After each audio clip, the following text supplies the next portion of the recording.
This is a Renegade Media Network podcast. Obviously, you guys know I prefer organizations that flow counter to the mainstream narrative, and I've got the perfect one to tell you about. That would be Texas Scorecard. They were founded back in 2015 by a former Ron Paul congressional press secretary. They are Texas-based, Texas-focused counter-culture media organization. How cool is this? They've got podcasts, videos, live programming, a really nice print edition. They've got guest commentaries, very popular daily email newsletter that will highlight the biggest stories of the day. You can actually trust these guys without the mainstream leftist spin put on much of the news we unfortunately see these days. Their mission: disrupt statism and reconstitute self-governance. They do not want a seat at the table. They want to get rid of the table. They are pro-citizen. They will be your one-stop shop for Texas politics and news. That is for damn sure. I actually mean that because lately I wanted to know some of the stuff that was going on here. I DM'd Texas Scorecard to find out what was going on. They serve those who are tired of being lied to by the mainstream media. That would be you. That would be me as well. They do not align with any party. They work hard to hold lawmakers on both sides of the aisle accountable. Their reporting was directly responsible for taking down the corrupt Republican Speaker of the House, Dennis Bonnen. And check this out. The coolest part of this: nonprofit, no paywalls. All of the reporting is always free. You can find them on any social media channel by searching Texas Scorecard. Facebook.com/Texas Scorecard, Twitter @Texas Scorecard, and then they're on YouTube as well, YouTube.com/Texas Scorecard. You can find their free daily newsletter. Sign up for it over at TexasMinute.com. Go check out Texas Scorecard. You will not be disappointed. You are now listening to the Counterflow Podcast, a place for dissonant voices and unapproved opinions. You get split in fucking half, cause I call him the hologram graph, but I am the center inside the placenta of math. You clash with cyanide gas and die fast. Rhythmical equivalent of solids, liquid and gas. We smash your sinus with the power of Lorditis, but I am the virus inside of the iris of Cyrus. Here is your host and humble narrator, Buck Johnson. What's up, you guys? Welcome back once again to another episode of the Counterflow Podcast. Good to have you with me. Some of you guys will quite literally be with me in person. This is the week, man. As this episode drops, it's October 4th, right? Monday. This weekend, October 8th through 10th, is the big Renegade University, Texas event at my property here in Lockhart, Texas. Look forward to meeting some of you guys in person. Some of you, we communicate via direct message, or some of y'all are in the Telegram group. I'm really excited to get to hang out and say what's up in person. You'll see this weekend, if you come to the Renegade University Live event, Hotep Jesus, Deirdre McCluskey, Cody Wilson, Scott Horton, myself, Thaddeus Russell, Jack the Perfume Nationalist. How good was he last week? I'll say this about Jack. That episode that dropped last week, several of these episodes, I'll get messages from some of you guys here and there on what your thoughts were about it. I got more messages regarding Jack and how much people loved him quicker than any other guest I've ever had. It was within like 24 hours, multiple people wrote me and said they loved him. And so I'm excited. I loved him as well. I'm excited to see him and, of course, smell him this weekend here at my house. It's going to be a good time. We told you one of my personal guests that will be here is Tho Bishop. I can now tell you another personal friend, guest, maybe speaker. We'll see how this works. It's going to get king-pilled up in here this weekend. My friend Matt Erickson will be joining us as well here at my property. How fun is that going to be? I cannot wait. And I'm going to tell you about some more events regarding Renegade University, Texas, after this interview, and I've got some other things to tell you about too. But I'm so stoked to bring you this interview. This is, as it was going, my video guy Justin makes these clips of every interview, and he'll do like a segment and then put it out on the YouTube page throughout the week so you guys can, check out 3-4 minute clips. I kept thinking as Pedro was talking, my goodness, this is going to be another great clip for Justin to put together. This is a very, very good discussion. I'm so stoked that he came back on. Pedro Gonzalez, you're thinking, I know the name. And if you're watching the video, you'll think, I've seen the face. It's because he's always on Tucker Carlson. And I guess that's how it is these days. Tucker Carlson and I, we just share guests, the two biggest shows around. That's all. That's how that works. But he's also the associate editor at my favorite magazine, Chronicles Magazine. He's here with us once again. Pedro Gonzalez, welcome back to the show, sir. How are you? I'm well. Good to be here. Yeah, I'm glad to have you back. Your life, since the last time we spoke, probably, I know there's some different things that you would now put on your resume.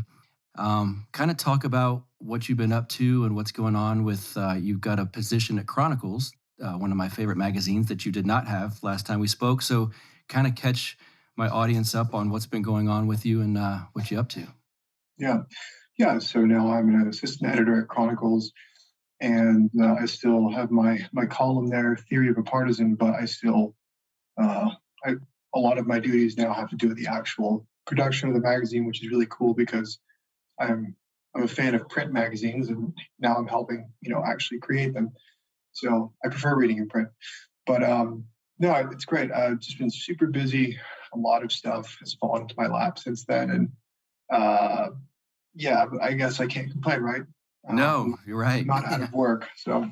Yeah, just for my listeners, Pedro has been on Tucker Carlson quite a few times now.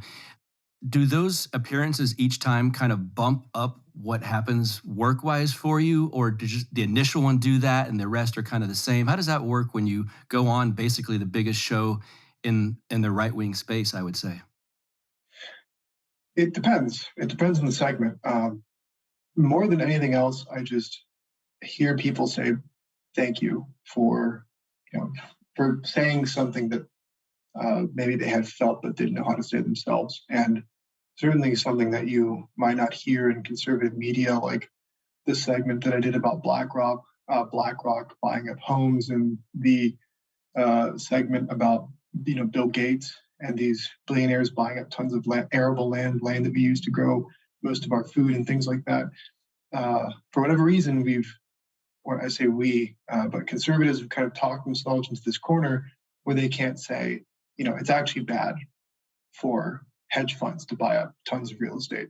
It's actually bad that people like Bill Gates can just buy up a ton of farmland and call it private, and then at the same time grow most of the food that we eat. Like if you eat McDonald's French fries, there's a good chance that those potatoes were grown on Bill Gates' land.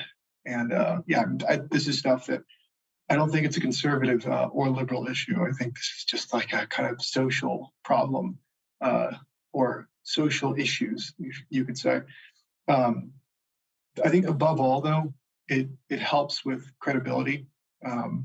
Like going on Tucker and saying something, like I said, taking on these issues like BlackRock and all that, I think it makes people trust you, that you don't really, you're not coming at this from kind of like a grifter angle. Mm-hmm. So yeah, I think that's the biggest thing about Tucker's show.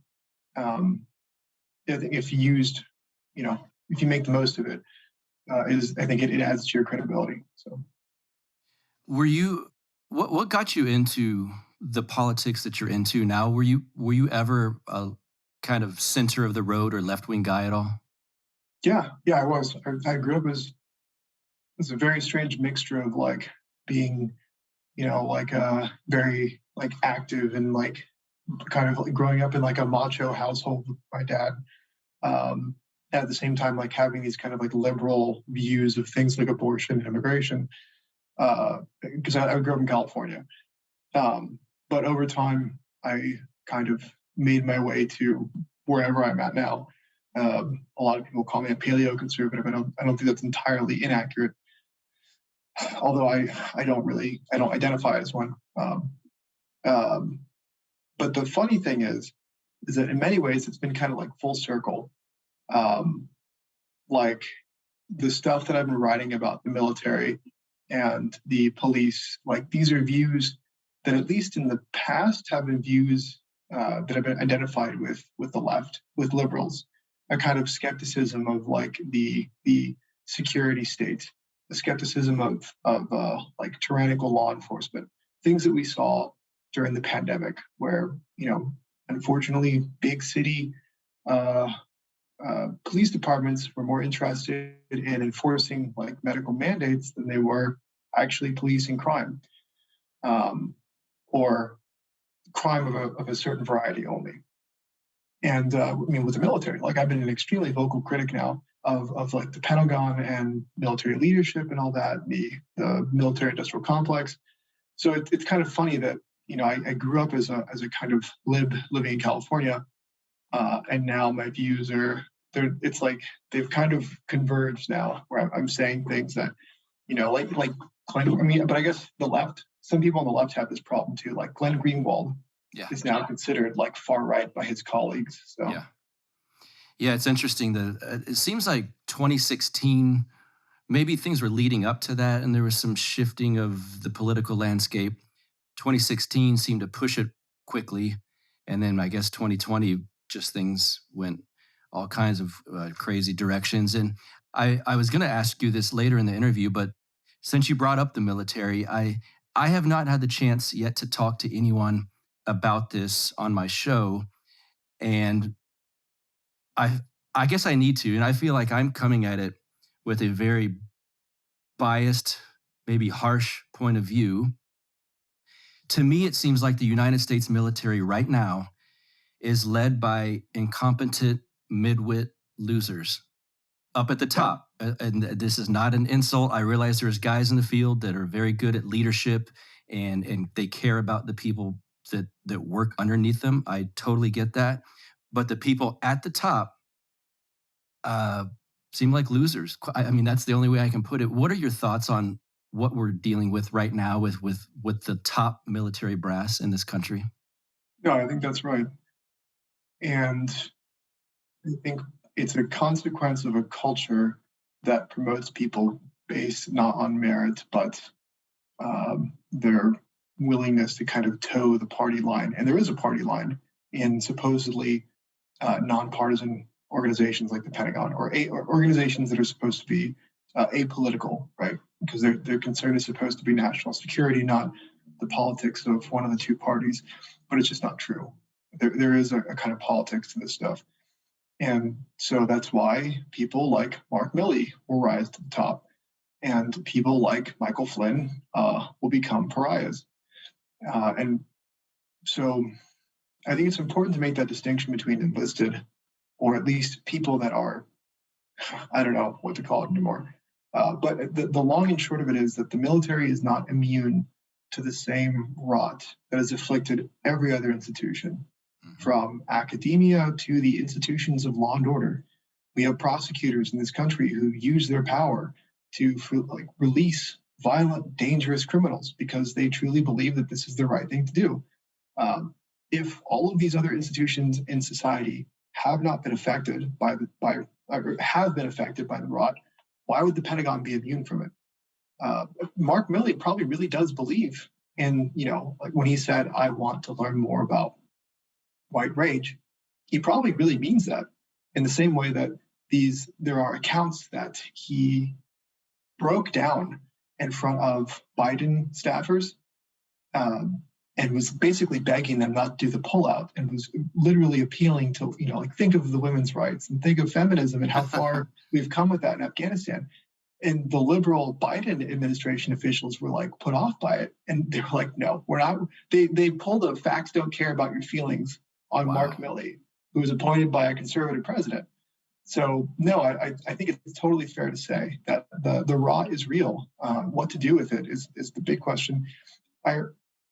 No one has written a story about this yet, and I have so many things I need to write, but I want to get to this if possible. But if you recall the suicide bombing that killed 13 Americans, there was text messages that were being posted to Instagram pages coming from people that were either overseas or knew people that were overseas. And some of these were like from people that were actually deployed over there. And they're writing stuff like, we knew that there was a bomb threat like a day before. And then on the day of, there was like chatter of an imminent suicide bomber. And we knew he was wearing a vest. Like they basically knew that they knew that this attack was imminent up to immediately before it went off, and like no precautions were taken by leadership. There weren't even like barriers constructed between the Afghan people and the Americans. So yeah, it's absolutely not a fringe position to say like our military leadership is stupid and incompetent. And if I wanted to kill American soldiers, I would do what military leadership did in Afghanistan. Put them out there, like don't protect them. There are stories like somebody, a Marine said that his fire team was sent out to do a patrol in Kabul, and they didn't. Their team leader didn't have a radio.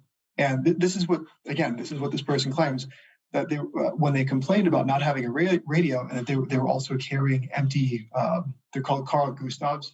They're like rocket launchers. Their Gustavs had no ammunition, so they were just carrying like basically like empty rocket launchers. And when they complained, well, we don't even have a radio, they were told by command, just send a runner if you're engaged. Like just have one of your guys run back and let us know. Like these are your leaders. I'm sure that someone's going to take me on the Gustav because it's like a recoilless rifle. But anyways, the fact is they were sent out without ammunition for weapons that are useful for taking out like vehicles, like technicals, and without even stuff like radios. It's just totally insane. And again, these are your military leaders who you're supposed to respect because of all the shiny stuff on their shoulders and chests. I want to talk about the state of the right in this country. One of the reasons I love your takes on things is because you seem to understand power dynamics within government and structures of power. And at times, those of us on the right have not been as comfortable talking about that kind of stuff because you're not supposed to like these structures of power. You're supposed to be, against all of this stuff.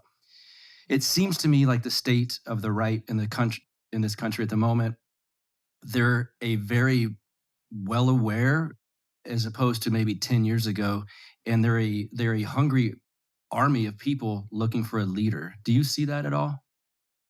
Yeah, I think there's a real frustration with that there is no political vehicle for our interests. And I see this, it's not just people on Twitter. There's that saying, Twitter is not real life. It's pretty close. I recently met with soccer moms, pastors, political operatives, mayors, and these are ranging from boomers to zoomers, and this was in Texas, and they're all on the same page.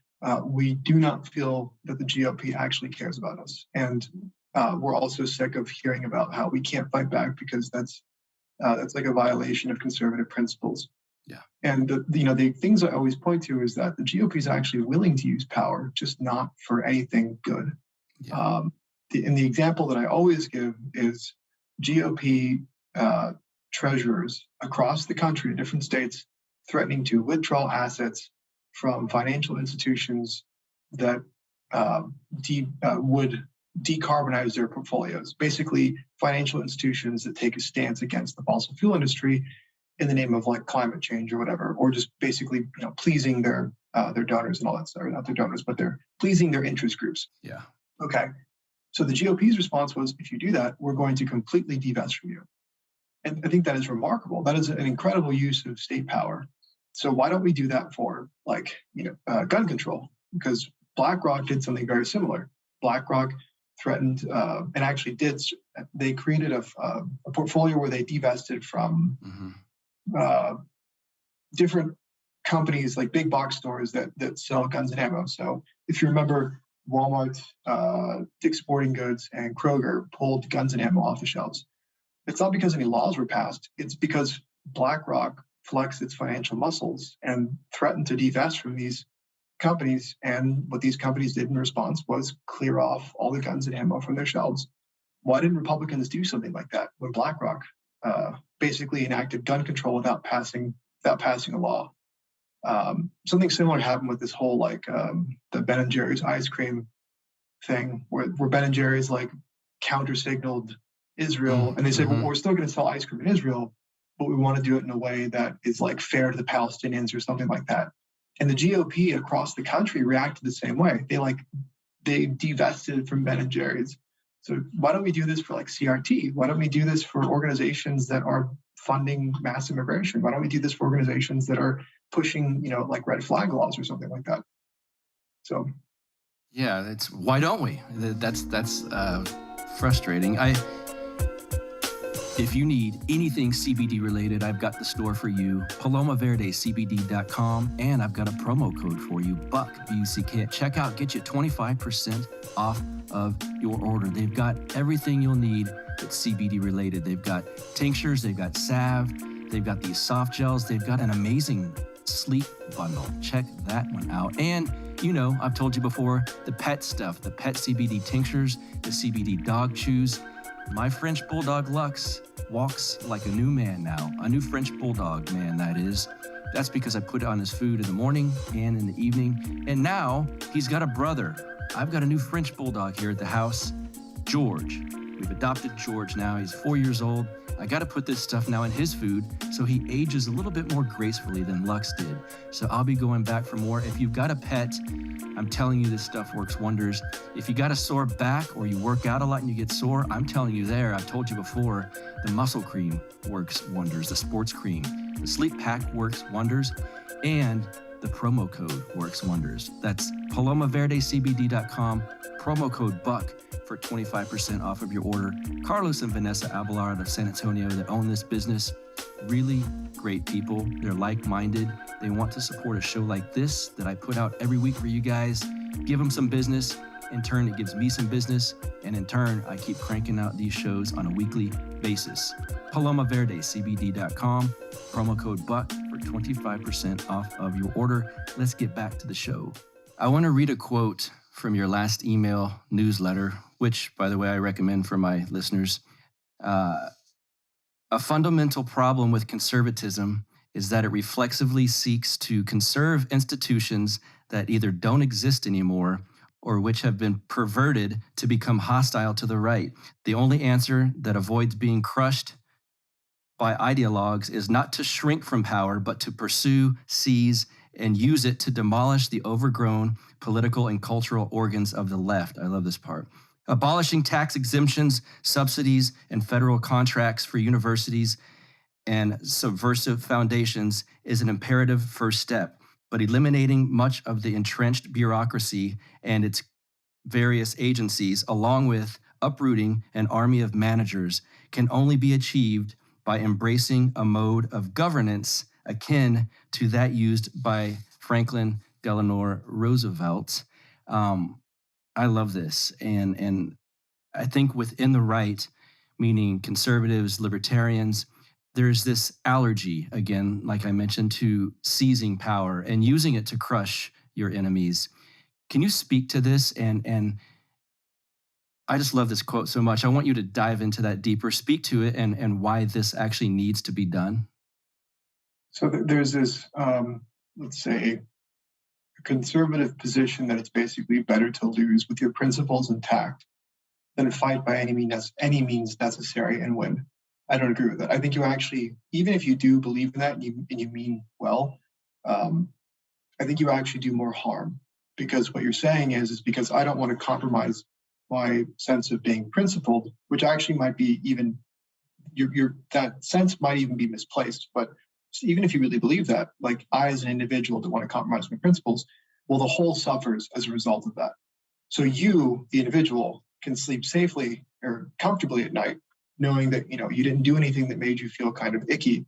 But society, the whole of society is worse off as a result. And I like a topical example of this is as a journalist, I run into people who will say, so and so is so corrupt. And then they'll tell me this like story, this like scandal. There's like, and they'll say like, so many people know about this. And I'll ask them, if so many people know about it, why don't they go on the record? And the answer is basically like, they don't want to rock the boat. And I think there's a kind of similar dynamic there. That there are basically people who are not willing to kind of like take risks, who are not willing to fight at the same level as the enemy, to preserve the way of life that they think is the correct one. And as a result of that, like, everyone is worse off. So I've been trying, I'm actually going to be putting together something on making a kind of case for actually seizing endowments. I've written that we should actually do this, to take, endowments from organizations like the Ford Foundation, because you make a case that, like, they're corrupt and that this is basically just like a big front for globalism and all that stuff. And I actually want to write a kind of like policy paper about this. But part of that will be, I guess, making a kind of a values-based or moral argument for why we should do this, which is kind of what I'm getting at in this roundabout way with the example of what I run into as a journalist. And that is, look, even if you do want to return to this kind of like classical republicanism, even if you did want to do that, the only way to get there is by a willingness to use power the way that FDR did. Like, the swamp is not going to drain itself. The FBI is not going to reform itself. Like, the NSA is not going to go away on its own. You're not going to pass a bill that's going to get rid of any of these agencies. Like, this stuff is going to have to be done, I think, in the first part with a kind of executive who is the kind of executive that, like, the media thought Trump was, that he was this kind of like a Huey Long figure, which he wasn't, disappointingly for people like me. But you're not actually going to be able to get anything like the world that you want to live in unless you're willing to just engage in the world in the way that it actually is. So, yes. Which means abandoning your kind of sense of, well, it's okay to lose with grace and grit. I don't think it is. I have kids. So I think a lot about, like, the world that I'm going to leave behind. Yeah, and I've been thinking, yeah, it was great. And if your principles lead you to do this thing we're discussing, lose with grace, I'm not sure they're good principles. I've been thinking about that a lot lately too. If it helps you sleep at night and then ends up making the world worse off for your kids and grandkids, I don't know, maybe time to re-examine principles. Yeah. Curtis, I assume you're familiar with Curtis Yarvin. Yeah. He brings up FDR often in his writings, and when he talks, he basically says FDR was, in a sense, a monarchy leader. Yeah, constitutional monarchy. Yeah, and because he essentially got control of everything and did exactly what he wanted to do, and we still have some of what he did with us today, and it's been obviously a long time. Do you see someone on the right as we speak right now in 2021, October 2021? Is there someone out there that could fit this mold somehow? That I know of who exists right now, no. I think whoever this is, I think Curtis Yarvin and I agree on this, is that this person is kind of still being incubated. They haven't shown themselves yet. And another theory I have is, and I've written about this, is that we're actually going to need several of these people. And that basically the long-term project is not figuring out who's going to save us in 2024, but the project over the next decade is finding people like this, like an army of these people across the states where we can actually, make things work. Like California is probably lost, and so is New York. But Texas, Idaho, all these states where it's still possible to take control of the political apparatus, I think that's the project for the next decade, is doing that, taking control of the political machines in these different states, and basically creating a kind of a literal national platform, so that when someone like the right wing or whatever FDR comes to power, there is a kind of ideological and physical infrastructure behind him, like a coalition of states of people that are just kind of waiting for someone like this. It's hard to talk about this without sounding like you're Fed posting, but I mean, Yarvin talks about pretty candidly, and I know that some people are basically convinced that separatism is inevitable. Like, even if you're not pro-separatism, it's just going to happen. Like, the thing is just going to fall apart under its own weight. My response to these people is that whether you're a separatist or you're trying to do what I'm trying to do, the work is still the same. What you need to focus on right now is clearing out the rot in the states where you can do that, and taking control of the political machinery in places like Texas, and or like South Dakota, getting rid of people like Kristi Noem. Because if you're a separatist, well, then you want to have a good state, right? In the event this whole thing falls apart, you don't want to be caught in a bad state.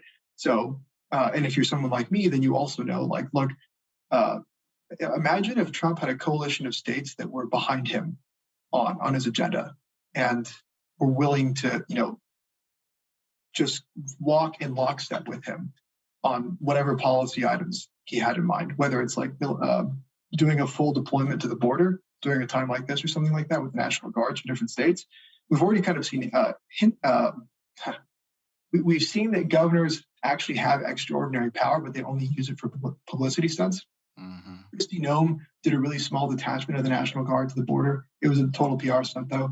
Ron DeSantis sent, I think, state troopers to the southern border, and somebody else. It might have actually been Greg Abbott, but these were all just PR stunts.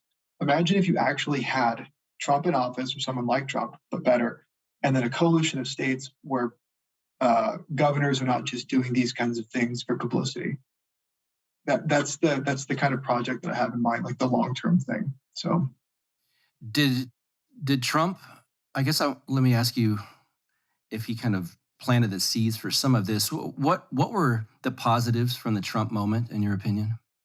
I think the positives were the fact that we're having this discussion. This would have been unthinkable, I think, without Trump. So, which is always what I give him credit for. He made us reconsider a lot of things on the left and the right, and in many ways, I think he also kind of helped blur the lines between those categories. Again, Glenn Greenwald is a great example of this. He's now considered a right wing simply because he is fundamentally opposed to the idea of this like massive security state that's only gotten bigger during the pandemic, and as a result of the specter of white supremacy.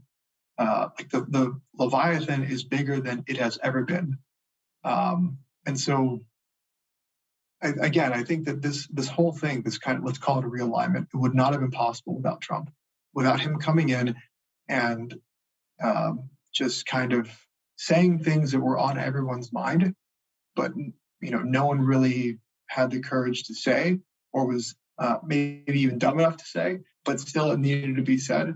And so I think that has been huge. But I think that the challenge now, with that said, is making sure that the phenomenon of Trump 2016 does not get, jujitsu like the Tea Party movement did, into just becoming part of the GOP establishment, which I've been kind of seeing and trying to point out. So, which forces do you see in the work that you do? I mean, I suppose I could almost answer this as I ask it. People like Lindsey Graham, which forces do you see that are trying to kind of push the GOP back pre-Trump? And I got a second part to that question as well. Yeah, I think it's difficult to go back to pre-Trump because there's just like I think for one, the neoconservatives, I actually don't think they're defeated. I think that they're trying to make their way back in, but there's just no appetite, I think, in Americans for more wars. I'm worried, or I was worried, that a second term of Trump in office, he might feel emboldened enough to like start a war with Iran or something like that, because we actually came pretty close there.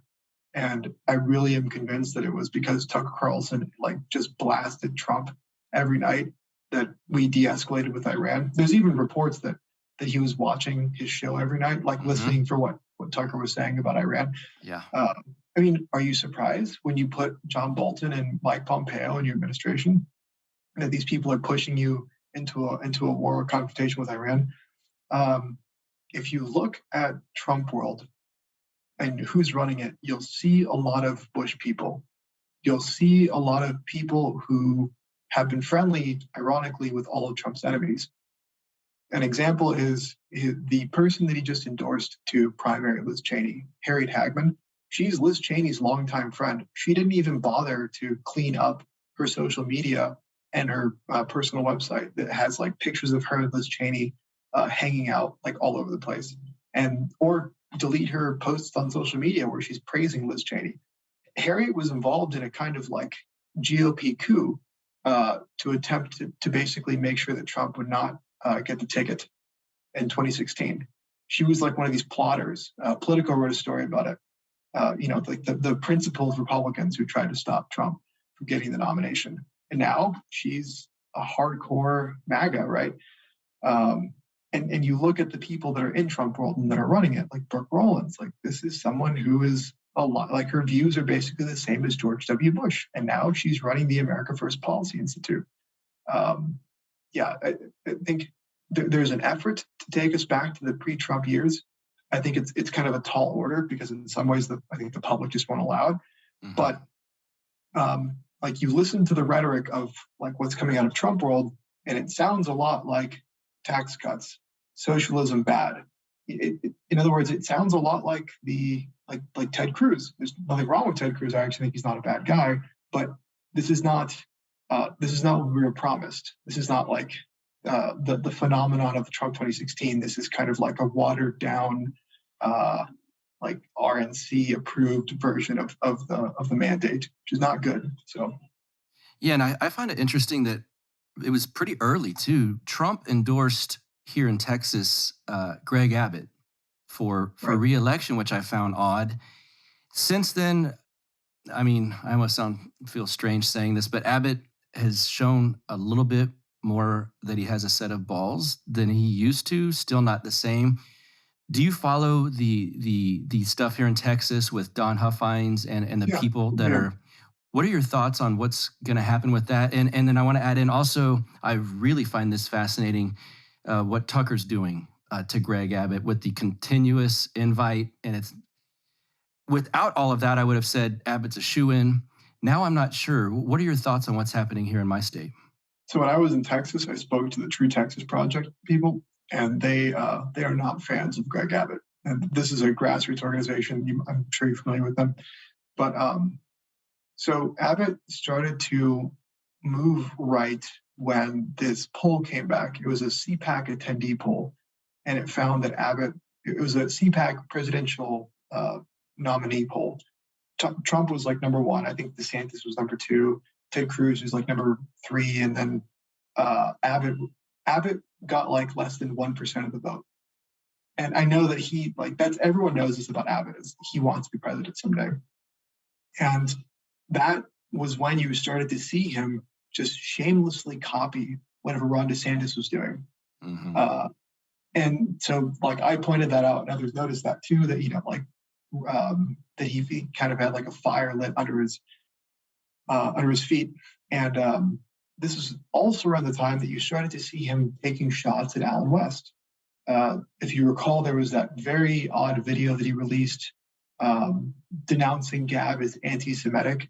And The reason it was odd was because the Texas GOP has an official Gab account. They have an official Gab account because Allen West put them on there after Amazon kicked Parler off its web hosting services.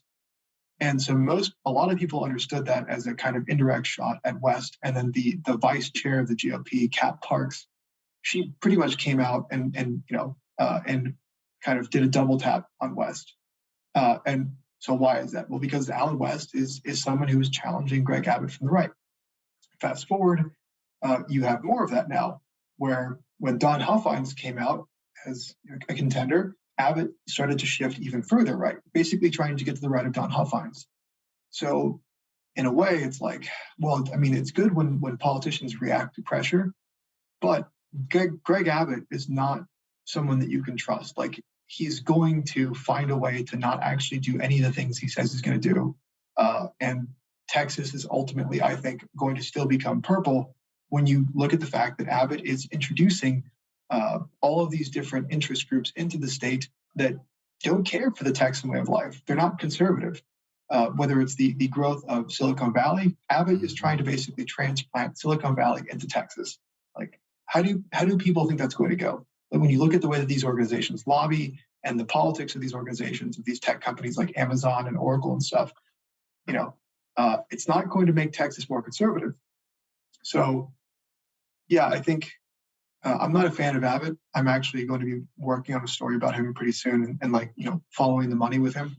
But it's frustrating because I think for the reason that you just said, it seems like, he's gotten braver recently, but I don't actually think it's bravery. I think he's just trying to stay to the right of Allen West and Huff Hines. So as long as there's a threat there, he'll try to do these things that make him stand out. But I don't think it actually reflects a change in like Abbott himself. So, do you think there's a chance at all that he loses the primary? I don't know. But I don't think he's ever been really challenged the way that he is now. Right. And I think there's a third contender, Chad Prather. Yes. Right. And so it seems like West, Huff Hines, and Prather might have different views, but there's like a consensus on we need to challenge Abbott so that he's forced into a runoff, and then we're going to consolidate resources behind that person. I hope that's what happens. Yeah. But a lot of people have told me that Abbott has never really had to face a challenge like this, so it's not clear that he no one really knows what's going to happen. So yeah, I suppose if he did somehow lose this, that would be another gigantic political shift in the way things are going. Could be nice. What's up, Counterflow audience? If you're listening to this show, obviously you're a person who cares about their liberty. You may even be one of these people that's kind of tired of waiting around for political change, tired of being upset by the same old from the LP, tired of all of this nonsense while you think, what should I really be doing? If you're ready to take matters into your own hands, then I want to tell you about a new community called the Nomad Network. The Nomad Network is the #1 community for liberty-minded people just like you and me who want to create freedom in their lifetime by focusing on the things that you can actually change: entrepreneurship, investment, and income mobility.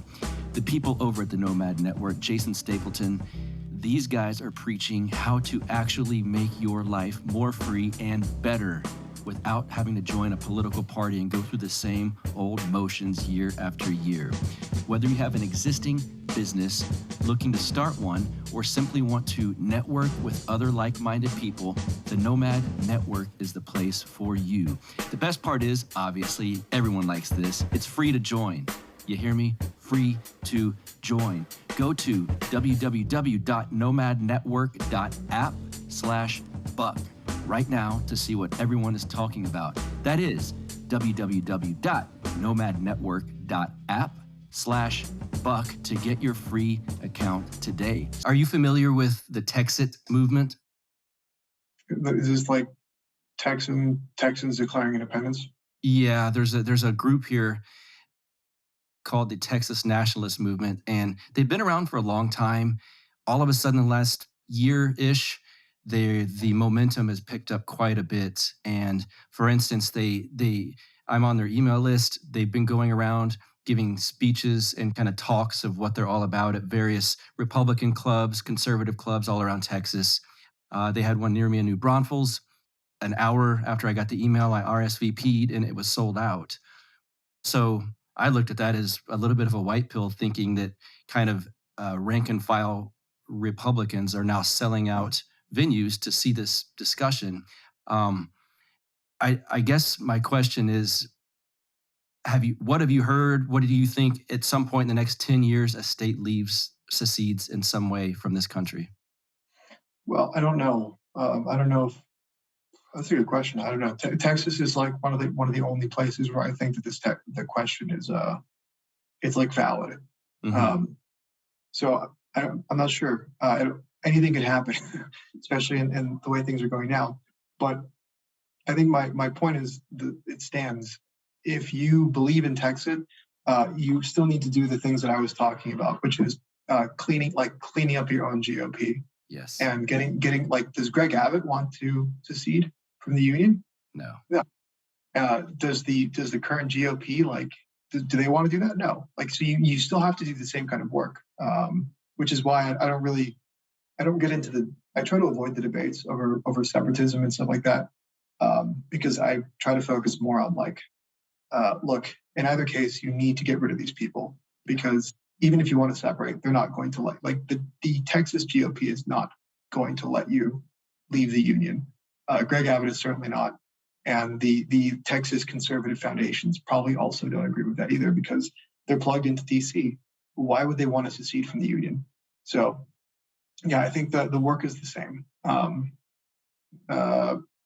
But again, I'm not going to take a hard yes or no on whether secession is going to happen, because anything can happen these days. You always talk about Huey P. Long, and I started researching Huey P. Long because of you, basically. Can you kind of talk about what he was about? And obviously, there's certain policies he believed in politically that we would disagree with. What are the things that we should take from him? Yeah, look, okay, I'll back up. When I wrote this story about Huey Long in American Greatness, it was like a Huey Long viewed from the position of someone like me, who I guess you could say is, like Huey Long from the right, we'll say.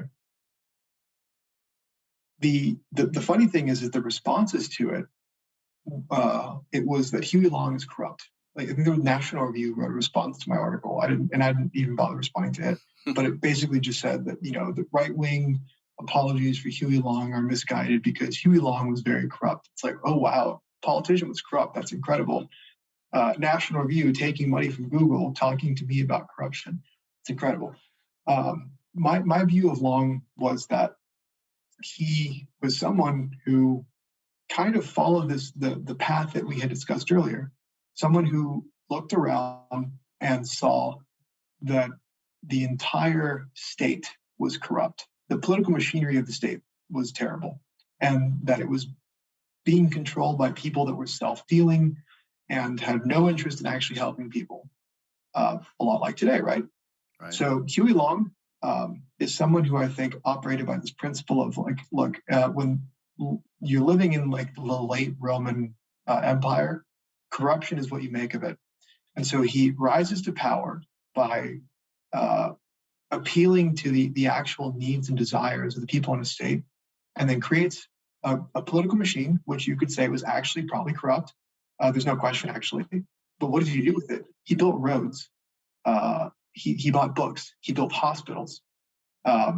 He managed to do all of this in the South without race baiting, which is, that's pretty remarkable. That Huey Long focused entirely on economic policies, and he built this immensely powerful political machine that actually managed to help people.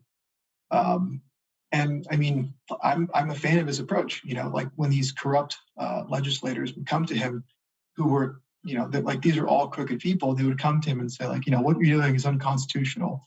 Like building this road, or like, buying these books, whatever. Like, you can't do that. That's unconstitutional. And Huey Long would say stuff like, well, no one asked you for your opinion. And doing stuff like deploying the National Guard to, to shut down brothels because he thought because he thought the effects of vice were corrosive. So doing stuff like that, or smashing gambling equipment. There's this great story that I love where he locked himself in a building with the National Guard protecting him, and he brought in like witnesses to talk to him while he's on the radio about like the dirty laundry. I saw this politician going into this brothel even though they're married, or something like that. I have to admit, I if I could, I would do that stuff too, I think. Because I don't I guess I have no illusions about the kind of time that we're living in. And I'm saying this as I'm writing something about Kristi Noem right now. And the stories that I hear coming out of South Dakota about Kristi Noem and like her political corruption is absolutely insane. Coming from Republicans and Democrats, it's like stuff that you would never think is happening or hear of. And all I could think about was like, this is basically like a kind of Huey Long political machine that people like Noem have in places like South Dakota, except it is only geared toward helping her. And so I think Huey Long's answer to this would be like, well, let's smash that and rebuild it and use it to help people. So Yeah. Another name I want to ask you about, and I see a book over your head, Suicide of the West. It seems to me the public voices that have a very good understanding of how things work in the real world versus how some of us wish they did in our minds, that understand how power dynamics truly are. Most of the time, these people have read James Burnham. What lessons have you learned from James Burnham, and what, if for my listeners that I know have heard me mention his name many times but have not yet cracked a book by him, what advice would you give them on, here's what you should know from Burnham, here's what you should read, just kind of all things encompassing what you've learned from him? That's a good question. So the thing with Burnham is, I guess there are two important takeaways. And I would say that one of the important ones that I often think about a lot is that that people are motivated by myths and non-rational beliefs above all else. Yes. And I think that's important for a variety of reasons. But when you contrast it to the conservative slogan of like, facts don't care about your feelings, Burnham would say like, well, most times feelings are actually more powerful than facts. Yes. And so and that matters because you have to take stock of these things. And I think it also explains the phenomenon of Trump. That in many ways, Trump appealed to these kind of non-rational desires that Americans had, and that's why he has a kind of personality cult. And I'm not using the term personality cult in a derogative way at all. There's a kind of hero worship around Trump, precisely because he appealed to people's passions, their beliefs. And I think that unless you understand that people are really powerfully motivated by things that can't really be quantified,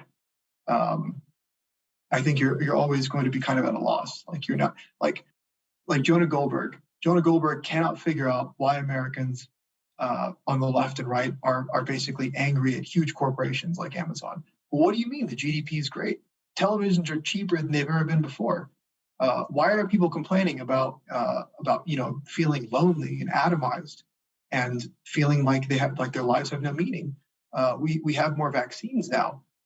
Food is cheaper than it's ever been before. Fast food is everywhere. Like this is literally what Burnham would say. Burnham actually had a great saying. It was, "Who among you would die for the GDP?" And that's so. I mean, of course, this totally violates the contemporary conservative understanding of like the world, right? So I think that is an important aspect of Burnham's thought. Is the power of myth and the non-rational. But on the other hand, it's funny because the other big Burnham thing is materialistic, in the sense that Burnham would always tell you to look at what people actually do as opposed to what they say. And even if they really, really do believe what they're saying, it's still important to take stock of what like the actual consequences of these, like of policy or of a particular position is.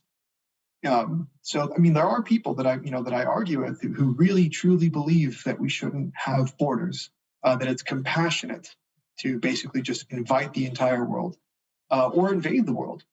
And so the way that I handle these things is like, look, even if we grant that you're right, here is why that is just like fundamentally wrong and terrible. And so Burnham is concerned above all with, I guess, the world of power and the material causes of things, which again, I think to maybe like the everyday person, it sounds like, well, that's obvious, right? Probably not to the conservative intellectual today, who's very much caught up in the world of ideas and the kind of like the philosophical implications of things. Burnham is kind of operating down here and saying like, look, ideas have consequences, but power has consequences too. And who holds power generally will determine which ideas are most consequential. Yes. And if you don't understand that, you're going to always kind of wonder, it's like, well, shoot, we had the better argument. Why did we lose? Yes. So. Boy, you were talking about some of my critiques of libertarianism as you say all of these things. And I know you have some too. You're sympathetic, I believe, to the Mises Institute paleo libertarian crowd that I am closest with, probably. One thing I have noticed in doing this podcast is I get to reach out to other voices, and kind of my things change, my mentality on certain topics changes over the years. A lot of LP type libertarians aren't very aware of how they're seen outside of their bubble. And I started noticing this when I would read your stuff. A lot of people on the right, a lot of people in Chronicles, Paul Gottfried and whatnot. They're always friendly to the Mises Institute people because, interestingly enough, and ironically maybe, that's also the people that the LP types don't like in the libertarian world. How do people in your circles view libertarian party types? The Libertarian Party, I think everyone seems to dislike. And the Mises people also seem to dislike the Libertarian Party. The official libertarian movement seems to be not very popular among the paleo libertarians that I talk with. I think, the issue with libertarianism is the mainstream movement, separating it from the Mises people, like Hop, guys like that. Yeah. It really just seems to be an appendage of the left. Like the mainstream libertarian movement and its arguments generally always help the left somehow. Yes. A great example of this is the Cato Institute and Reason, these two main staples of the mainstream libertarian movement. Cato came out pretty quickly and said, actually, vaccine mandates are fine for corporations. Yep. And coincidentally, Biden agrees. And so he's been working with corporations to spearhead the mandates. So they were really quick to come out in that. And then Reason pretty much did the same thing. Like, look, okay, there's actually a case to be made for corporate vaccine mandates. And it's actually pretty consistent with the libertarianism. And it's less convenient than having to wear masks or something like that. So let's just do it. Robbie's, I think, Suave. I don't know how you pronounce it. Yes, it was Robbie Suave, for my listeners that know who that is. He's a freaking idiot. But yeah, he's the one that said that. Yeah, that's right. So, libertarians these big mainstream libertarian organizations were among the very first, supposedly on the right, who made that argument for vaccine mandates. And of course, there is really nothing libertarian about that, in the sense that you're being forced to do something it's not based on consent, right? And then also the second order effects here, that the state necessarily becomes larger in order to impose these kinds of things and to make sure that these mandates are enforced and all that stuff. So yeah, that's just one thing. I think the other one that is kind of beaten to death is that the mainstream libertarian movement's immigration views of it's free movement. So we got to get rid of borders. You look at the way that immigrants vote, and this is not a value statement. Immigrants tend to vote more in favor of big government. So it's in some ways, I'm if I was an accelerationist or something, or maybe truly Machiavellian, I would be you know what, you're right. We should just invite all the immigrants, because that would be the fastest way to kill libertarianism. Because within a generation, we would have full-blown statism, because people would just vote like that. The Democratic Party would finally attain one-party rule, and I'm sure that the Cato Institute would still be operational somehow. But no, it's totally self-defeating. And I think there's an essay called Nations by Consent by Murray Rothbard. Yes. And yeah, he talks about how later in his career as a theorist, he comes to the conclusion that actually there are a lot of things about libertarianism and mass immigration that are just not compatible. Right. And I think it's something like private property requires borders. Yep. And he points out how the USSR used immigration to destabilize other nations and stuff like that. And yeah, and I think Hop has a similar conclusion, but of course he's much more controversial than Rothbard at this point. So look, I'm happy to talk to and correspond with libertarians in the same way that I'm happy to do that with guys like Glenn Greenwald. But I would say that these are people with principle, as opposed to guys like Alex Nowrasteh and Alex Beer, or whatever his name is, at the Cato Institute guys, like they're not principled. Right. They're not doing. They're literally just corporate shills. Yep. So. Yes, well put. I we're about done here. I got to wrap, and respect your time. There's a few things I want to ask. How is the readership? How are the numbers for Chronicles? Again, for my listeners out there, I highly, highly recommend getting this magazine. And plus, you want a real magazine. You know, it gets tiring reading stuff on your phone or a tablet. It's a wonderful magazine, and I've got it for a long time. And I assume in the last few years, the numbers have gone up. I'm hoping so. Yeah, I'm trying real hard. I've got I'm a shameless magazine shill at this point for Chronicles. And our subscriber numbers are going up, and every now and again I'll get like a note from someone saying that, you know, I'm subscribed because of you, or like the Tucker segment or something, which is awesome to hear. It was kind of touch and go for a while because the one of the old editors, he had a heart attack and died right around the time that Chronicles merged with another organization and became published by the Charlemagne Institute, which is the Charlemagne is a nonprofit that publishes Chronicles. And right when that merger happened and Chronicles became financially stable, longtime editor from the Rockford Institute named Aaron Wolf had a heart attack and died. And then the magazine was really on thin ice there. But it managed to survive. Our subscriptions increased during the pandemic, and they have been steadily rising. My goal is to help bring the magazine to Buchanan era levels of subscriptions and go beyond that, and ultimately be the people talk about National Review as the right wing paper of record. That's what I think Chronicle should be. So yeah, I really cannot recommend it enough. It influenced my thought when I was writing for American Greatness. It was funny because a lot of the arguments that I was making there were arguments that I had learned from reading like the paleo pages of Chronicles, and I was introducing them to an audience that probably didn't know that. And everyone's like, "Oh, this is great." And it's like, it's funny because these are coming from a magazine that's been like neglected for 20 years now or something, and so yeah, subscribe, buy my magazine.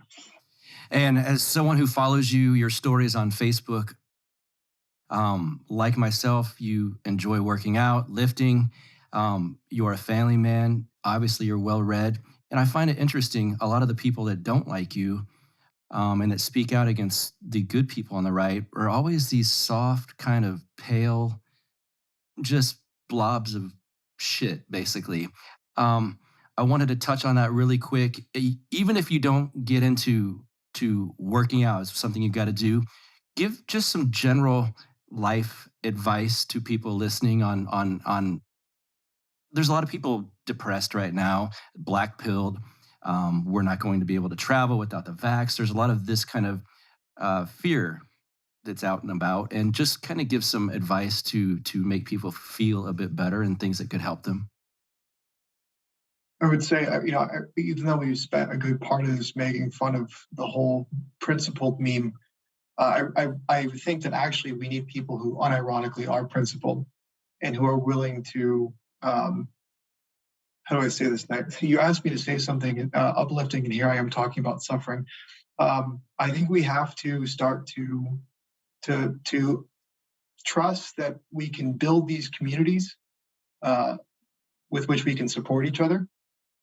Like that, basically, that has been the most positive thing that has happened to me in the last year and a half or so, is creating networks on which I can rely, and knowing that if something happens to me financially, getting canceled or something like that, I have people that I can lean on. And that has been really helpful for me right now with everything that's happening, whether it's like you just said, the being unable to travel and things like that. So I guess the advice I would give is to do that. Start building communities, start building networks, start finding people that are like-minded, even if it's just online. But start build these spaces, build these things that you can use to support yourself. I'm talking in really vague terms here, But look, I'll give you an example of what happened recently. I went to a fellowship in Vegas for the Claremont Institute, and I met about, I don't know exactly actually how many people were there. I'll say like 10 or 15 people. These are all people that are pretty much like-minded, and we're all from different walks of life and very different professions. But after meeting there and conferencing for about 10 days, we all hit it off so well that we decided to stay in touch. And so now I talk with these people like every single day, and I have this like network of friends and fellow travelers. And knowing that I have that has been hugely for me like helpful and like kind of comforting, because it's like I know that there's this like network of people that are going to have my back no matter what. And again, that sounds like common sense stuff, but I didn't really have that before going to this fellowship, because it's kind of hard to do this, like to find people that think like you. But I think that's the thing that we should be doing right now, is building these kinds of networks, these like I call them mutual support networks. I wish I had better advice, because working out is obviously like a great way to kind of improve your mental health. But yes, apart from that, I think that these like personal networks are hugely important right now, more than ever. Book recommendations off the top of your head. Beautiful Losers, Essays on the Failure of Conservatism by Sam Francis, The Machiavellians by James Burnham, Age of Entitlement by Chris Caldwell. Perfect. And plug away at anything you got that you want my audience to know about. Is social media presence included? Yeah, Twitter is EMERITICUS. My newsletter is contra.substack.com. And you should subscribe to Chronicles Magazine. So yes. So you can read me. Yes. Excellent. Pedro Gonzalez, thanks, man. Thanks for being back with us here on Counterflow. Yeah, thanks for having me. Yes, sir. What an excellent discussion with Pedro Gonzalez. I cannot wait to get him back on. What a great chat. And he told you, subscribe to Chronicles Magazine. You will not be disappointed. I love it. A couple of things I told you up top, I'd tell you about. There is an event happening. Of course, it's the Renegade University, Texas, this weekend, October 8th through 10th. That night, there's a special after party, October 9th. If you think, man, I'm going to be there and I just want to keep going all night long, or if you're in this surrounding area and you think that RU event's a little pricey for me, but I would still like to see Robbie the Fire Bernstein and Kyle Ruff perform some stand-up comedy there in Lockhart in the square at Load Off Fanny's Bar. Well, good news, because that's happening. I believe it's going to start around 8 p.m. There'll be a link to it in the show notes page where you can get your tickets. I believe Robbie and Kyle have also advertised it on Twitter. If you follow them, go check it out. Load Off Fanny's here in Lockhart, Saturday night, 8 p.m. Robbie the Fire, stand-up comedy, Kyle Ruff. You'll like it, little after-party stuff. And I'm going down to Mexico, Sayulita, for the Sayulita Super Spreader. That's going to be December 10th through 12th. Come party down there with us. It's a super spreader. What we'll be spreading, well, you got to be there to find out. And that's being put on by Johnny Profita from the Peddling Fiction podcast. I can tell you this good news. Added to the superstar lineup that he's got down there, officially now, it was rumored early on, now it's official, my friend Mark Claire will be there in Mexico with us. And Mark, we're going to have some margaritas there on the beach. I'm very excited that he's going to be there. I've put a link to that in the show notes page for this as well. If you want to buy tickets to it, either DM me or go find the link in the show notes page. And it also tells you all the other guests that are going to be there. Going to be a lot of fun. As for this show, subscribe to the YouTube page, please. I'm almost at that level where I can monetize it. And we're close. I just paid no attention. This is my one lesson, my biggest lesson, not one, but the biggest lesson I've learned doing this podcast. I should have pimped the YouTube page from the very beginning. I didn't do that. We're trying to catch it up to the actual podcast. We're slowly getting there. I need to get those numbers up. Subscribe to the YouTube page, Counterflow with Buck Johnson. All of these interviews obviously now are on there, unlike they were when it was Death to Tyrants. It was just the still shot. Since it's been Counterflow, watch all of these videos. You can see us doing the thing. And website, counterflowpodcast.com. Telegram groups going strong, growing strong. Go ahead and jump in on the group and chat with us, share articles, all of that good stuff. I'm so glad to have such a cool community. Really is what that Telegram group is. Lots of brilliant people. Anyway, I told you also that I'd be reading reviews that you leave me on iTunes. I got a new one. It's not a new one, actually. I got to get through some of the older ones so I can get to some of the new ones. I got some funny feedback from my last week's review. There was a negative review. He did not like me or the show. We're back to some positivity around here. Ed's car page. What's up, Ed? Some of the very best podcast episodes I've listened to came from this podcast. Sometimes it's very intense, sometimes chill. Great interviews, solid red pilling. Buck Johnson is doing humanity a great service. Thank you, Ed, for the kind words. Solid red pilling. That's a very good compliment. I hope that's what comes of this show on a regular basis. I know some of the red pills were dropped on this one with Pedro Gonzalez. Until next week, guys, I will see some of you this weekend. Looking forward to it. Everyone else, have a great week. Talk soon. You get split in fucking half, but I call him the hologram graph. But I am the center inside the placenta of math. You clash with cyanide gas and die fast. Rhythmical equivalent of solids, liquid and gas. We smash your sinus with the power of Lord Titus. But I am the virus inside of the iris of Cyrus. Like the sound of the Counterflow podcast? Our audio production is provided by Podsworth Media. Check them out at podsworth.com.